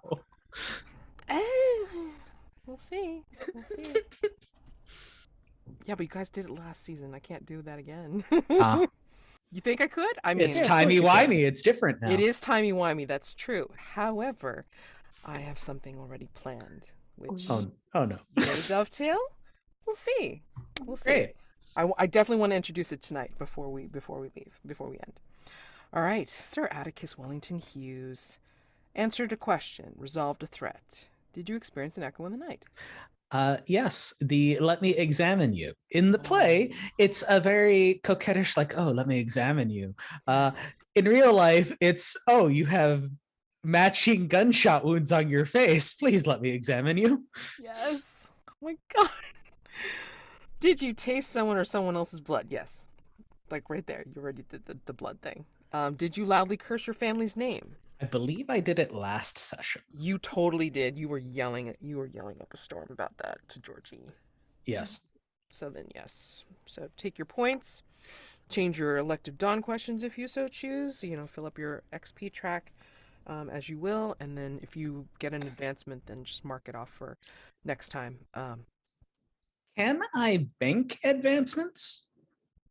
I think so, but somehow you have to mark it so this way it doesn't get mixed up with you're building your XP track again. Okay. Kind of difficult. Yeah, typically, like, I've allowed people to bank, oh, I want to pick another playbook move, but I haven't picked what. I just pick the playbook move option, but not pick up the move itself. Right. Because the two options remaining are ability modifier and unmark a hunter's life. Yeah. Because I don't get my it's not cozy place, darn it. It's I don't Unmarked personal quarters. I don't unmark personal quarters. Yeah. So okay. I will I guess I'll just have to mark an ability then. Alrighty. Oh man, just out of curiosity. Holy what? How did that happen? What? You're even with X's and O's. I have been towing a line here with Atticus. How? Well, Never wait, mind. hold on. Did you watch season 1, Mr. Goody Two Shoes? I'm gonna talk it out through everyone forever. That's true. Compared with, but violence is always an option in season 2. Yeah. You balanced yourself well out. I didn't think it was going to be able to be possible, to be honest. So Well, we kudos. still got 2 marks. Who knows? I know. Kudos. It's great. I can't wait. All right, wonderful. Okay, so given that, do you two have your Masks of Sacrilege ready? If not, you could push it to... No, I'd have to wait till next time because what's the mask again? That is excuse me. Dooby-dooby-doo. Each hunter narrates a possible future in which they succumb to a sinful act, I don't know, Liat, thereby endangering their health and or the safety of others. Mask of Sacrilege. I have one ready. Oh, okay. Go for it. Another time, another place. Another demon possessing a vampire somewhere. Only this time we don't have anyone inside. Instead, Nim is outside, and so is Atticus. And then we see the church light on fire, and the doors are locked and they're screaming inside. And we see just an echo of another Wellington-Hughes burning a church.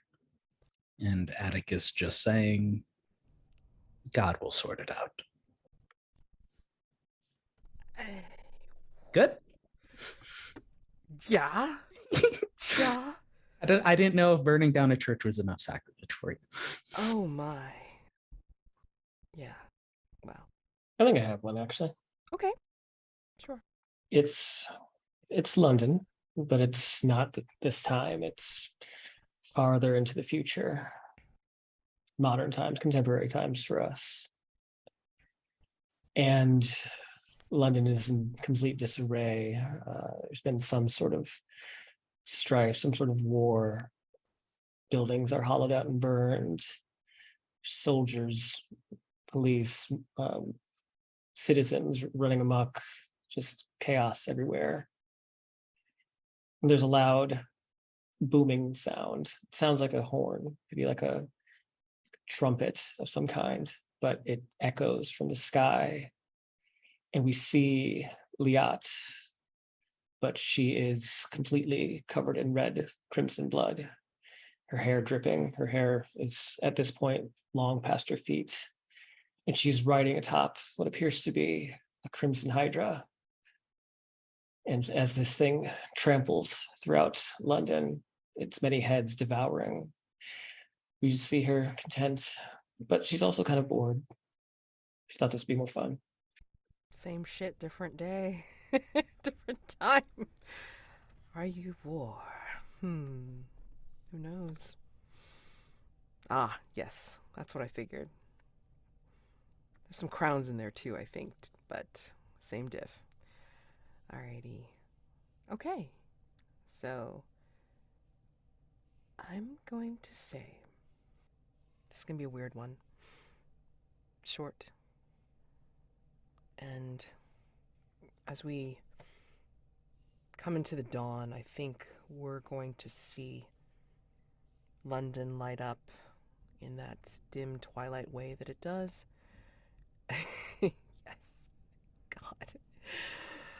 I think as we're seeing the scene of dawn approaching and the church, the abbey, becoming lit up, I think we'll see in the foreground appearing an arm looking like it's wearing a chronometer, and the chronometer is moving forward. And elsewhere, I think there is a young man in a dormitory waking up in a cold sweat as he sees in his vision, in his dream, nightmare, the barrel of a gun or the mouth of a gun facing him, and then a shot rings out in his hearing, and he wakes, shocked and scared, and he instinctively just brings his hands to his face as he feels something rather different. And he doesn't know what it is. He doesn't know what's going on, but then he will see everyone else getting up to the bell of this church, this dormitory, and he will slowly make his way to the first service of the day. And there is somebody waiting to greet the boys along with their teacher. And it looks to be someone dressed all in black, strangely dressed, and has close-cropped brown hair, and then looking over the boys as they approach. And we enter fully into day phase. Yet another day phase. I'm going to mark off another another night phase off of the slugger. Hopefully I can do this. Yep, okay. Alrighty. So, got all the 2 threats.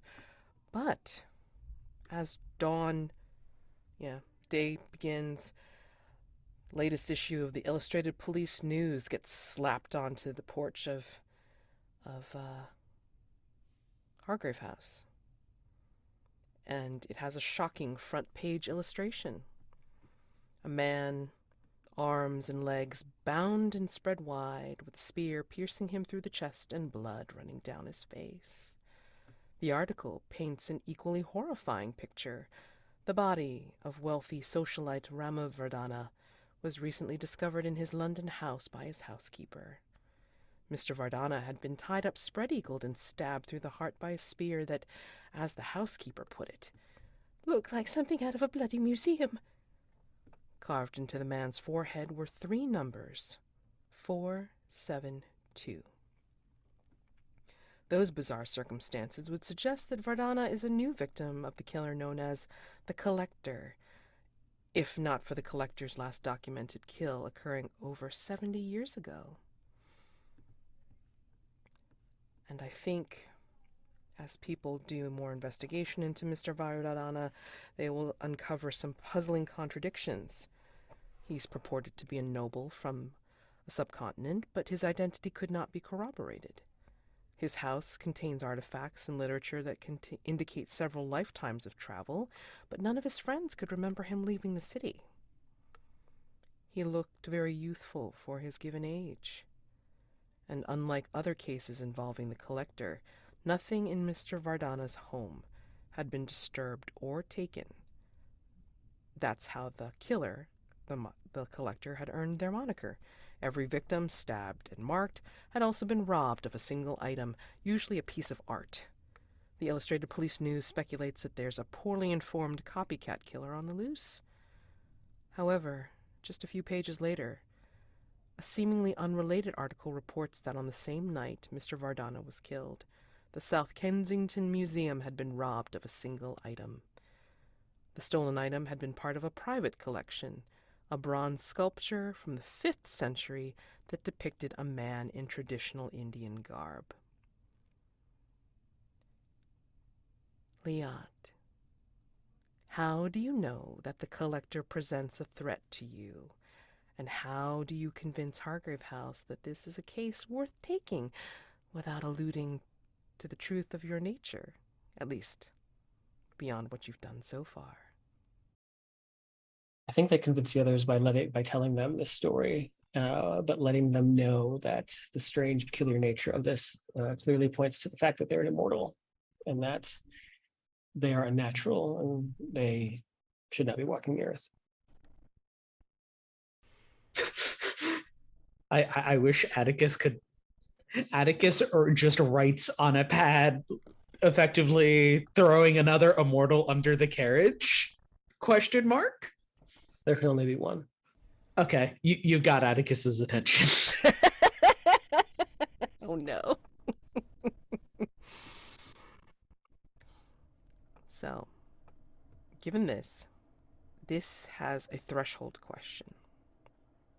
Who knows more of the Collector than they've let on? It's a complexity 2. Opportunity. The follower will reveal the true nature of the Collector to the hunters. Unlock the next question. So you have to get through the threshold first to move on to the next. Oh, cool. So you would then tell us the true nature, or is it a theorize? Oh, this is definitely like you would do a theorize to unlock the next question. So okay, complexity 2, at least 2 clues to be able to move on to the next. Okay. Yeah. Does it have another deadline like the Slugger? It does not. Does not look like it. Cool. Let me see. Yeah, this is an interesting one. And then the mask? The mask is called the Mask of Mirrors.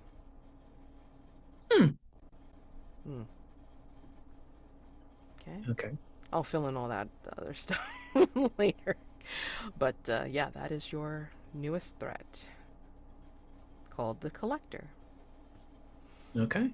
Alrighty. So, again, got the Collector. You've got Shoreditch Slugger still on the docket with 1 night phase left. And then you've got Patrick Figg still out there. And that threat will not be resolved completely until you answer the question. Yeah. What kind of animal does Patrick Figg think he is? And you resolve by luring the animal out in the open and then capture or destroy him. And that's only a complexity 2. I say only, and it's just like... I think we need like a minimum of 2 clues, though, before we... Well, really, I mean, like, if Ernest, like, says what his clue is, then really you would have that. But then, like, because you need a minimum of half the complexity. Oh, okay, that's how that works. Okay. But you roll on a negative, of course. Has anybody ever done it with a negative? Honestly, has anybody? No. What? Yeah. Really? Yeah. Oh wow. Okay. All right. Okay. Cool. That seems like such a bad idea. It is. Maybe that's Enough why. theories. Yeah. Right? Because they really. Okay, so we got tracked down poor Patrick. Like we've dealt with the rest of the family.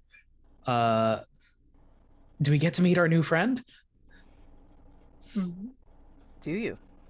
I will say I've only got about like 8 minutes. Oh, okay. Yeah. So yeah. let's go ahead and introduce your new character, Chaotic, next Mhm. time, if you don't mind. Okay. And then and then I guess let's see. Yep.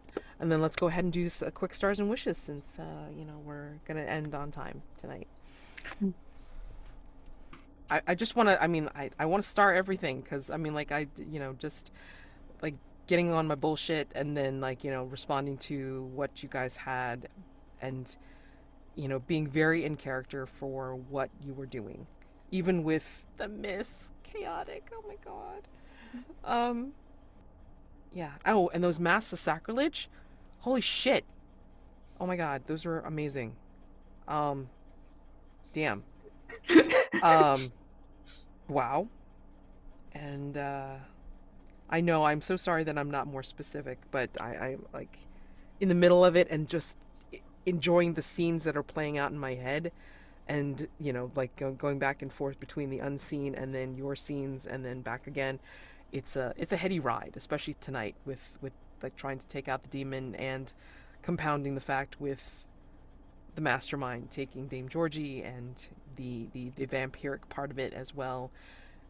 It was a lot, and I thank you for making it pretty easy, but still I was like trying to be here running and also here playing the NPCs and also here trying to watch and not want to eat popcorn.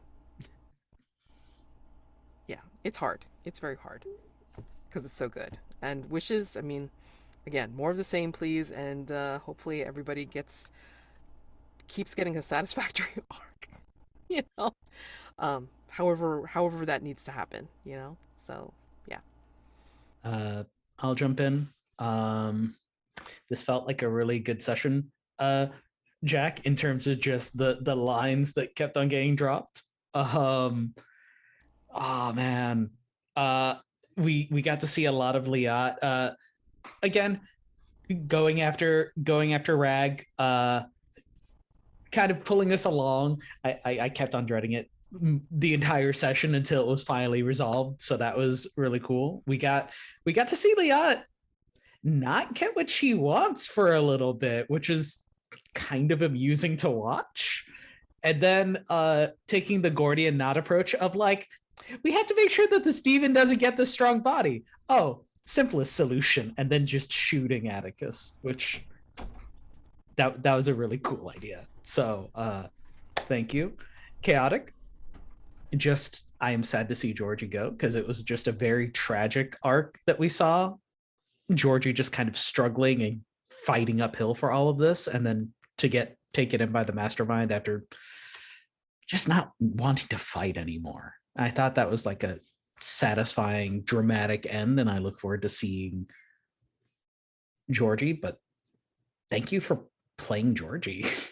I look forward to seeing why Doctor is in quotation marks on your new character. That is mildly concerning, but cool. And then Mads, thank you very much for running this. It was fun just to kind of get back into everything. Yeah, no, you play a solid demon, honestly. Good, a proper level of arrogance, pride. I really worry about this mastermind. So you're doing a very good job of presenting this malevolent person that keeps on recruiting more and more people that we have to fight against. Oh darn, I also had a star for the "let me examine you" line. I don't remember who dropped that in the middle of the play. But that was also amusing.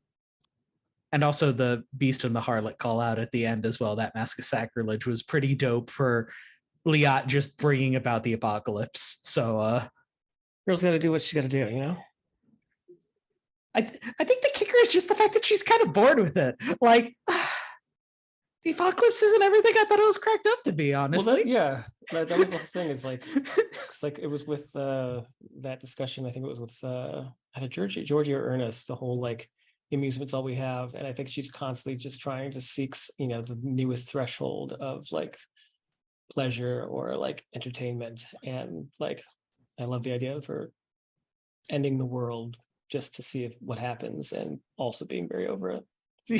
Yeah, no, I thought that was really cool. And who's to say she hasn't done it already before? I mean, this could be her second time, Yeah. Oh no. Absolutely. I mean, there are those cobblestones underneath the sea, So I mean, who knows? Wish, please, let me talk. Please do not leave me because I got shot in the mouth. Don't worry, I can fix it. The so-called doctor. Okay, cool. I'm fine with this. Yeah, and hopefully we can make some decent progress on the slugger. I know we keep on pushing off figs, but I don't know, that the fact that it has a time limit concerns me. Thank you. Yeah. Thanks for running tonight, Mads. It's been a minute for all of us to be here. So it was good to get back to it. I liked how things ended. Star to chaotic for going out the way that you did. This is the second early retirement that you've had this season. So excited to see who's next. Atticus, how many masks do you have left? I think I have 4. I have. Well, that's more than enough. Well, I mean, the last one is the blood-soaked portal, so I'm gonna say I have 3 left. There you go. But yeah, no. Like just to echo what Mike said, a very kind of tragic, and. But I did love the mask though of him showing up back at Hargrave House and just being like swagged out and just like, well, I've got something to show you. I thought the visual of that was great. Mike, thank you for letting me shoot you in the face. It's always a good time. Yeah, I just I'm really excited to see what this confrontation is going to be like with this beast, because I've never seen a beast like. I've never seen a game get to a beast. I've seen legacies, but I've never seen them like get to the actual confrontation. And so I'm really hoping that we get to that point and to see what you've cooked up, because I'm sure it's gonna be great. And then I also loved your unseen part. I thought the twist at the end was really good. Very Grand Guignol. And yeah, Mads, thank you for hanging in there with us, and thank you for entertaining my bullshit, because I'm full of it. But yeah, no, it was fun. I love it. And I liked. Thank you for going in on that complication with Abdurrahman just sort of evaporating. Just like the idea of Liat just sort of being on her own, and I kind of touched on it at the end, but I think she's kind of like seeing the amusement and being more heroic, and so we'll see how long it lasts. I mean, like just live long enough to be the hero and the villain, and then back again. Who knows? Legit, just the opposite of live as a villain, or live long enough to see yourself as a hero. Again, I mean, you got a long enough lifetime. You can do whatever the hell you want. Can't wait to meet Chaotic's new character for next time. So that's definitely on the table for starting us off.